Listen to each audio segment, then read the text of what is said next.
বন্ধুরা, আমার আরও একটা নতুন ভিডিওতে আপনাদের সকলকে স্বাগত জানাই। আপনারা আমার নর্থ বেঙ্গল ট্যুরের ভিডিওগুলোতে আমার সঙ্গে ছিলেন। আজ অনেক দিন পর বাড়ির দিকে রওনা দিলাম। এখন আমি রয়েছি ফারাক্কা ব্রিজে। এই ব্রিজের ওপর দিয়ে যখনই যাই একটা আলাদা অনুভূতি। শিলিগুড়ি যাওয়ার সময় আমি রাত্রিবেলা এই ব্রিজের ওপর দিয়ে গেছিলাম, তখন ভিডিওটা অন্ধকারে ঠিক মতন তুলতে পারিনি। শিলিগুড়ি থেকে কলকাতা ফেরার সময় এই ভিডিওটা আপনাদের সঙ্গে শেয়ার করলাম। গঙ্গা নদীর উপর মালদহ ও মুর্শিদাবাদ জেলায় এই ব্যারেজটি অবস্থিত। 1961 সালে এই ব্যারেজের নির্মাণ কাজ শুরু হয়। এই ব্যারেজ চালু হয় 1975 সালে 21শে এপ্রিল। ফারাক্কা ব্যারেজ 2240 মিটার বা 7350 ফুট লম্বা, যেটা প্রায় $1 বিলিয়ন ব্যয়ে সোভিয়েত রাশিয়ার সহায়তায় বানানো হয়েছিল।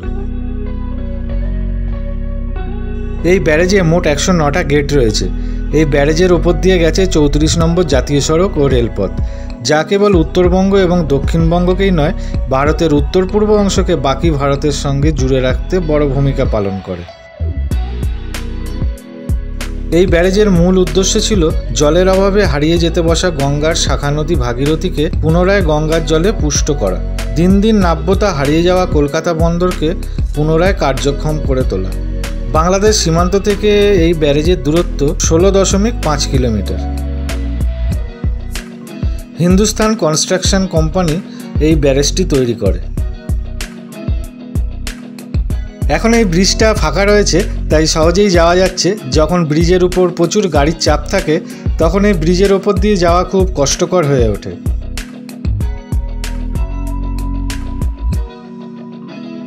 ফারাক্কা থেকে কলকাতার দূরত্ব 295 কিলোমিটার, আর ফারাক্কা থেকে শিলিগুড়ির দূরত্ব 267 কিলোমিটার।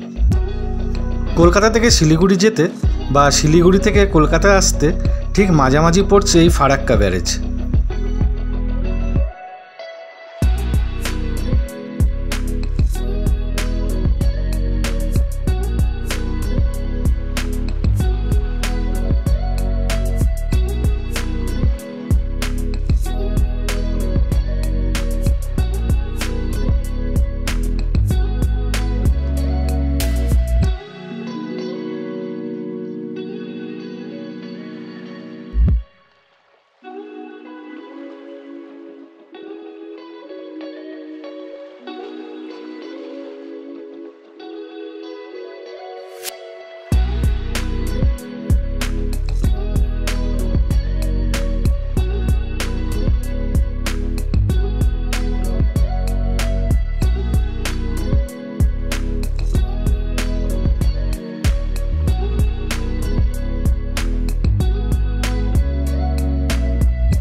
ওই দিকটায় আর একটা ব্রিজ তৈরি হচ্ছে।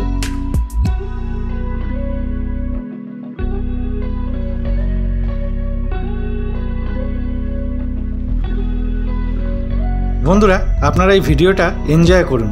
দেখা হচ্ছে আবার খুব তাড়াতাড়ি পরের ভিডিওতে। আপনারা সবাই ভালো থাকবেন, সুস্থ থাকবেন।